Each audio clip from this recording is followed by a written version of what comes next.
Welcome to GPS, God's Prophetic Surprises, the program in which we take an intergenerational approach to the book of Revelation. I'm Jon Paulien. I'm a professor of religion at Loma Linda University, and I have a couple of colleagues with me here. I'm Iris Mamier. I'm an associate professor in the School of Nursing at Loma Linda University. I'm Guilherme Borda. I am an associate pastor at the Menton Seventh-day Adventist Church and a PhD student at Andrews University. Awesome. Well, you know, we were talking ahead of the program. You're saying, you know, we teased verse 19 in the last program, but you still had a thought or two about verses 17 and 18. So why don't you read those? Sure. And share what's on your heart, and then we'll move on with verse 19. Yes, so I'm reading from the NASB 95. This is chapter 19 of Revelation, verses 17 and 18. Correct. Then I saw an angel standing in the sun, and he cried out with a loud voice, saying to all the birds which fly amid heaven, "Come, assemble for the great supper of God, so that you may eat the flesh of kings, and the flesh of commanders, and the flesh of mighty men, and the flesh of horses, and of those who sit on them, and the flesh of all men, both free men and slaves, and small and great." I find interesting here, in the IVP Bible Background Commentary, Keener points out there's a contrast between two suppers, right? The supper, a nice supper mentions earlier in the chapter, and then this one, this great supper of God. But really the point that I want to bring out here is that judgment will come not only upon the powerful, right? Not only upon the kings and commanders and mighty men or the great, but it will come upon all who are part of this global system of oppression depicted in chapter 17. And I think here we have a helpful point for apocalyptic ethics or biblical ethics more generally, which is that each person must decide, make his or her own personal decision as to which side that person is going to be on. Whether small or great, whether free or slave, we have to decide, am I going to go along with the oppressive and deceptive, coercive practices of Babylon, or am I going to be a part of the kingdom of God and thus resist that system of oppression and false religion? And when you think about it, right, joining Babylon is not inconsequential. One cannot say, no, but the system was too strong, so I just couldn't resist. I was just a slave. I was just a small person. I wasn't a commander. I wasn't a mighty man. I wasn't a king. Well, here, in a way, that question is rejected, or that claim is rejected.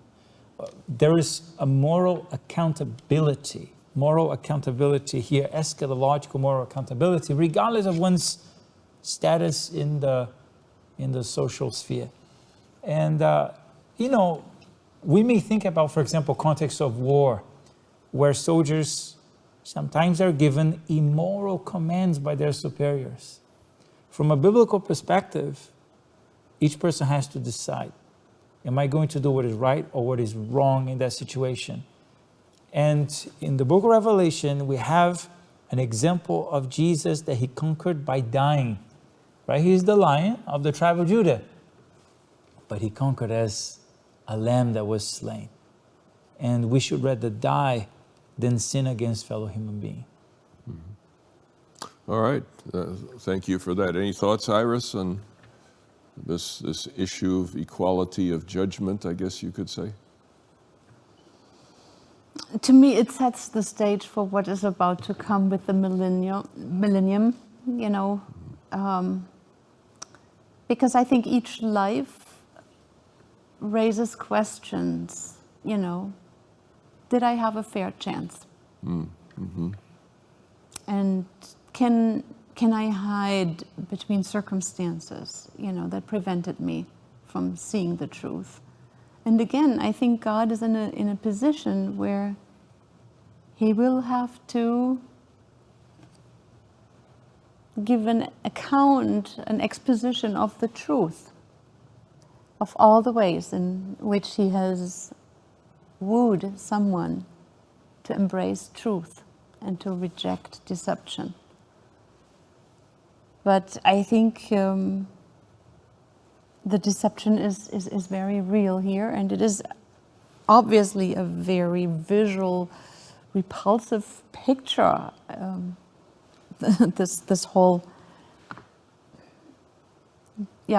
terrible scenario of people and horses being eaten and carcasses everywhere. I mean, that is not attractive. Mm-hmm. But I think it is really that end point where sin leads.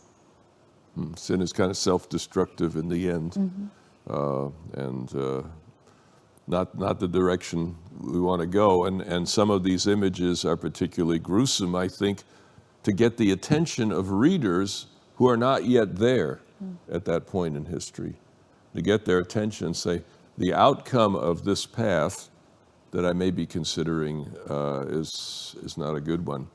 And, so, you can think too, right, that the separation at the end is not really the powerful versus the weak, the rich versus the poor, the great versus the small.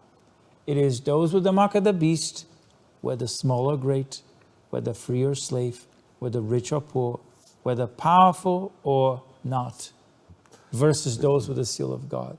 I think the tragedy in a sinful world is revolutions for justice often end up simply reversing the persecutor.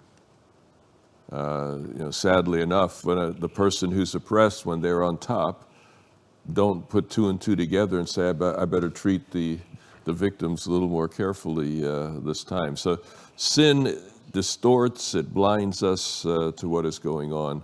And so it's important to be reminded it doesn't matter what level you are in human esteem, all in the end face the same choice and the same possibility of outcome. Let's go on to verses 19 and 20, and we set the table for this last time, if you were with us. Revelation 19, 20, then I saw the beast and the kings of the earth and their armies gathered together to make war against the rider on the horse and his army. And so the big question is this the beast of chapter 13, which is part of Babylon? Okay, Babylon's fallen, but the beast of 13 was part of Babylon, the three parts of Babylon. Or is this the secular powers? These political military powers at the end of time. If they're the political military powers, then it's the beast, namely the kings of the earth. The two of them are two ways of saying the same thing. But if it's the beast of Revelation 13, it's not the same as the kings of the earth. So that's the question that we run into. So the question I toss out to you, who is the beast here? Is it the beast of chapter 13 or the beast of chapter 17? And I'll warn you ahead of time. I held one view on this for a couple of decades, and I just changed my mind last week. Okay, so either way you go, I can agree with you. But but let's see what you think. If I share my position, I will share, of course, but I will see what you say, and maybe you will be your opposite of it, Yeah. And then maybe I will learn that maybe I'm wrong, But the way I see it is in light of verse 20, where verse 20 says, and the beast was seized, and with him the false prophet, who performed the signs in his presence, by which he deceived those who had received the mark of the beast and those who worship his image. These two, so the beast and the false prophet, were thrown alive into the lake of fire, which burns with brimstone. So the pairing of beast and false prophet, and the dynamics between the two, with the false prophet who performed the signs in his presence, the presence of the beast, which deceived those who had received the mark of the beast, then to me suggests that this beast is the beast of chapter 13, the sea beast of chapter 13, in whose presence the land beast, these things that are described here in verse 20, right? You could see chapter 13, verses 12 to 14, where it says, he exercises, they're speaking about the beast, the land beast, the beast that comes up out of the earth. He exercises all the authority of the first beast, that is the sea beast, in his presence. And he makes the earth and those who dwell in it to worship the first beast, that is the sea beast, whose fatal wound was healed. He performs great signs, so that he even makes fire come down out of heaven to the earth in the presence of men, and he deceives those who dwell in the earth because of the signs which it was given him to perform in the presence of the beast, telling those who dwell on the earth to make an image to the beast who had the wound of the sword and has come to life. So over there, it doesn't call that entity the false prophet. I personally think that most likely the false prophet is the religious dimension of that beast, but some people will think they are identical. But hold on just a minute. Chapter 13, you have the beast. Chapter 14, you have the beast. Chapter Yes. 15 and 16, you have the beast. It's Yes. all the same beast. But in 17, you have something different, and that's the nearer antecedent. That's the closer one, you know. Yes. And Babylon is gone. The sea beast was part of Babylon. The beast of 17 was not. Iris, can you resolve this? Well, I can't, but I would have leaned towards yes, learning from you what is the nearest antecedent, and it is chapter 17. So Yeah. we need basically strong evidence that it cannot be Exactly. what we have, what the nearest antecedent is. Exactly. Okay. So we need strong evidence. And I will tell you that for the last 20 or 25 years, that's exactly where I was. I saw it as the nearer antecedent and said, Babylon is gone, so the beast here is it must be a different beast than the sea beast of chapter 13. How on earth I missed this? But in verse 20, it just really hit me last week. It says the beast together, let's see, but the beast was captured, and with him the false prophet who had performed the miraculous signs, saying, now the dwelling of, I jumped too far, signs in his behalf. With these signs he deluded those. There's no question there that you have a part of Babylon, the false prophet, the one who calls fire down from heaven. That's chapter 13. So a portion of Babylon is here. So now that reopens the question of the identity of the beast. Because if portions of Babylon still exist after Babylon is destroyed, then the beast could be the beast of chapter 13 also. So anyway, Guillermo, you, I think, have fully won this argument. No, I thought, No, seriously, I honestly, I thought that you would say that the position I presented was the position you had before, and then now you're in a different. No, it's the opposite. It's the opposite, yeah. You see, because I think to me, it's a slam dunk when it says here that the beast is the one who the false prophet performed miraculous signs in his behalf. All right, the beast of 17 doesn't do signs in behalf of the sea beast or of the land beast or of the false prophet, you see. So I think I just missed that somehow. I just saw the nearer antecedent, and that for me was pretty convincing. But when I saw that, no, it's definitely identifying the beast. This beast is the one of 13, not the one of 17. And that changed my mind, yeah. Maybe that thing about the near antecedent. I'm either wrong now, or I'm wrong then, right? Which one is it? Just to add a little bit more just to stir it a little bit more. Remember last time that you mentioned about who are these armies? The nearest antecedent with the fine linen was the saints. Maybe you could review that one. Well, it could be. It certainly could be. But that's a good point. But the point is, you examine what is the weight of evidence. Of course. Is there evidence in the immediate context that helps you answer the question? And I frankly just missed the significance of that. That it's clearly tying the beast and this land beast, the false prophet, together in the final crisis. So evidently, while Babylon, as a united entity, which I think is the same thing as the image of the beast, as a united entity, had three parts: dragon, beast, and false prophet. The beast and the false prophet go into the fire here, but the dragon does not. The dragon is preserved into chapter 20 and is put in prison instead. So the parts of Babylon aren't totally done yet, and that will be completed in chapter 20. But here's the question Guillermo is dreading.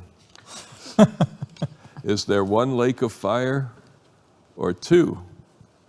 Because here you have in chapter 19 and in verse 20, the two of them were thrown alive into the fiery lake of burning sulfur. The rest of them, everybody else, the captains, the rich men, the poor men, all of that, killed with the sword. They're not thrown into the lake of fire. So the question is there one lake of fire or is there two? Because you have a lake of fire here, and at the end of chapter 20, you have another lake of fire. Help me out.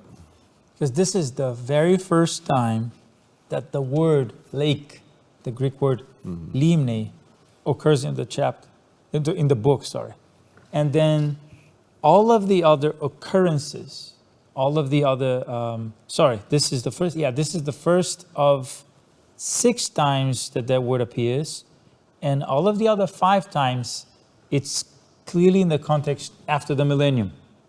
So it doesn't create a challenge there. Because, they're all talking about the lake of fire after the millennium. The question is here, we have a reference to lake of fire before the millennium.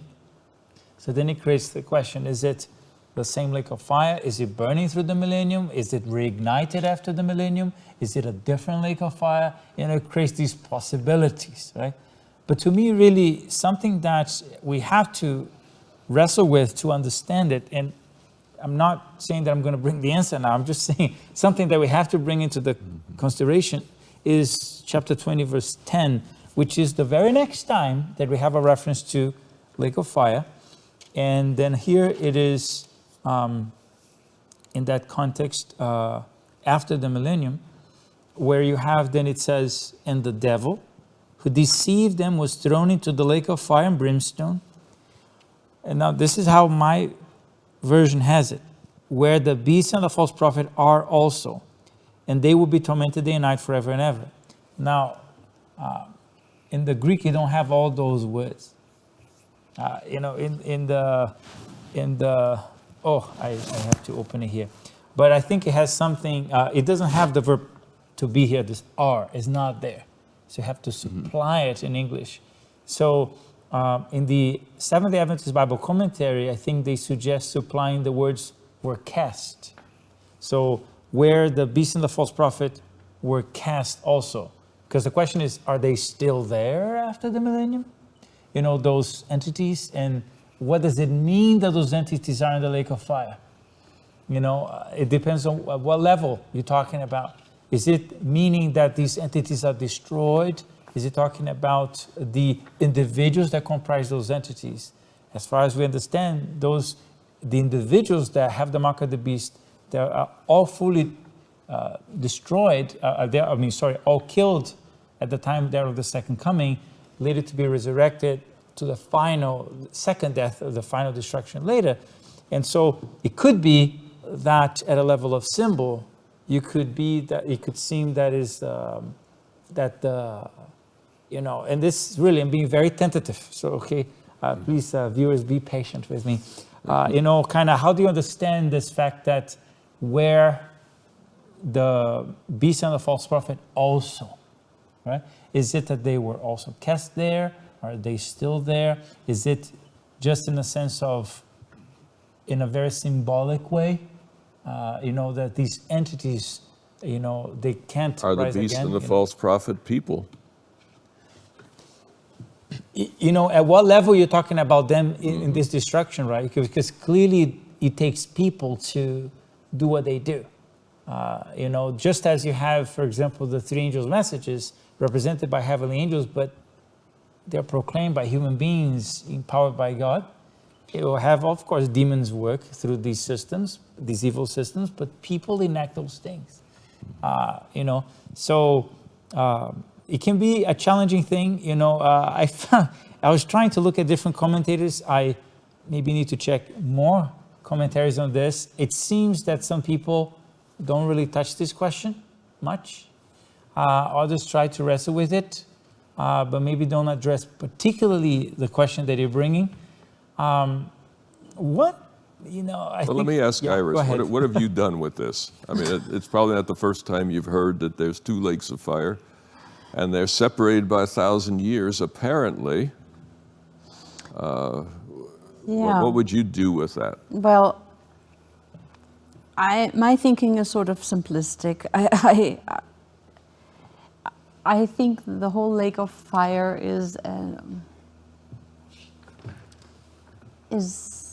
even though fire is, of course, something that we find throughout Revelation, but I'm wondering if this is really an inner turmoil, or implosion that happens. I think the human parts of the unrighteous, they are definitely dead when they see Jesus coming. And the demonic part, could they be the ones that are sort of preserved with Satan? In Daniel, you have the Prince of Persia, which is clearly not Cyrus. Yes. But it's the satanic power behind the empire. Mm-hmm. And beast and false prophet would represent human entities that were satanically inspired. And they go into the lake of fire. Do you know the lake of fire is defined in the book of Revelation? Mm-hmm. Mm-hmm. In chapter 20, verse 14. It says, "Then death and Hades were thrown into the lake of fire.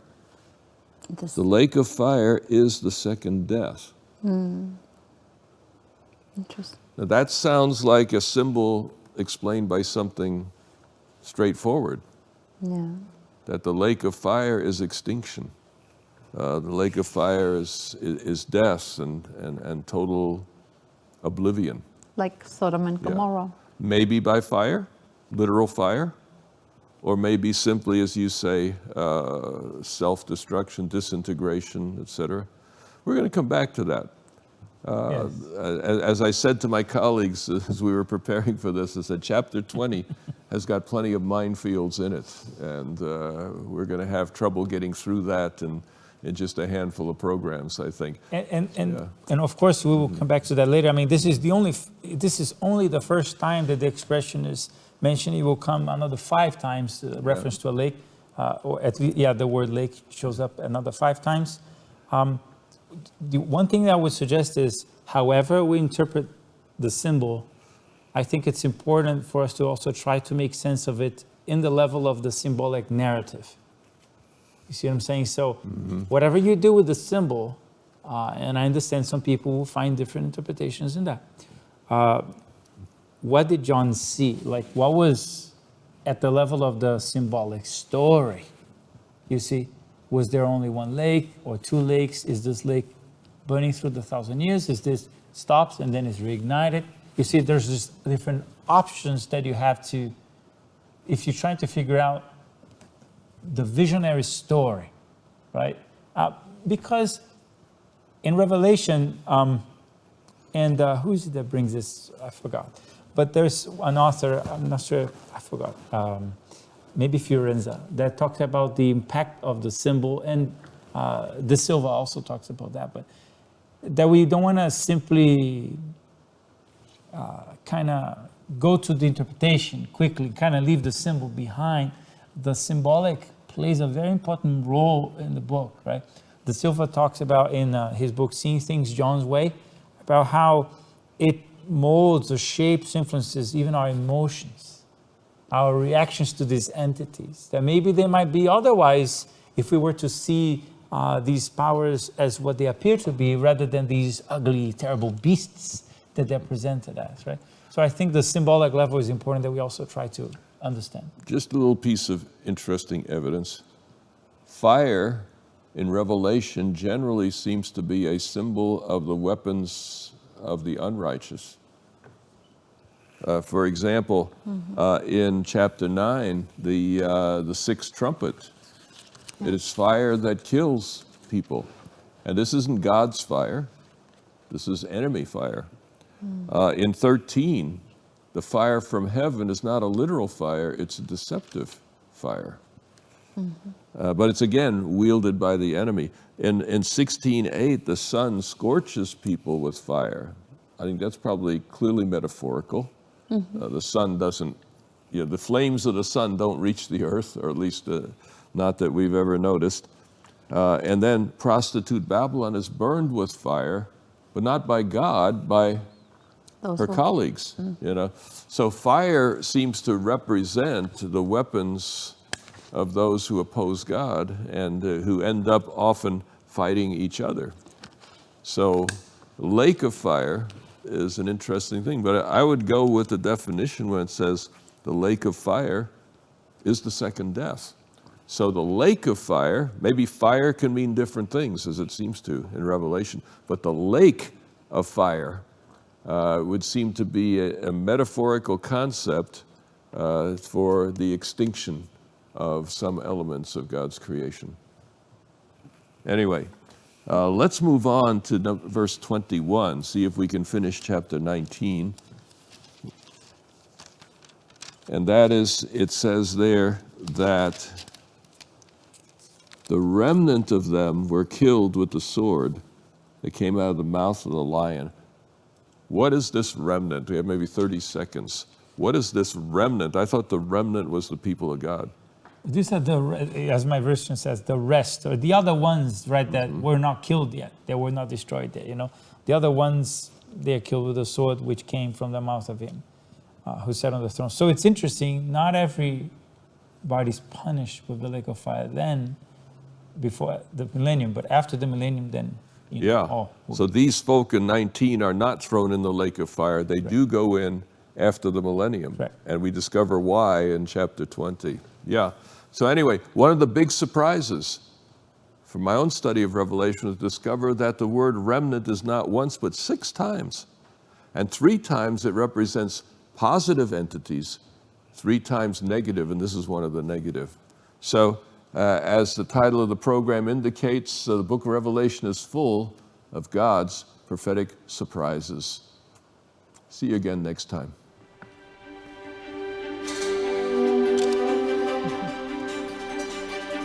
So,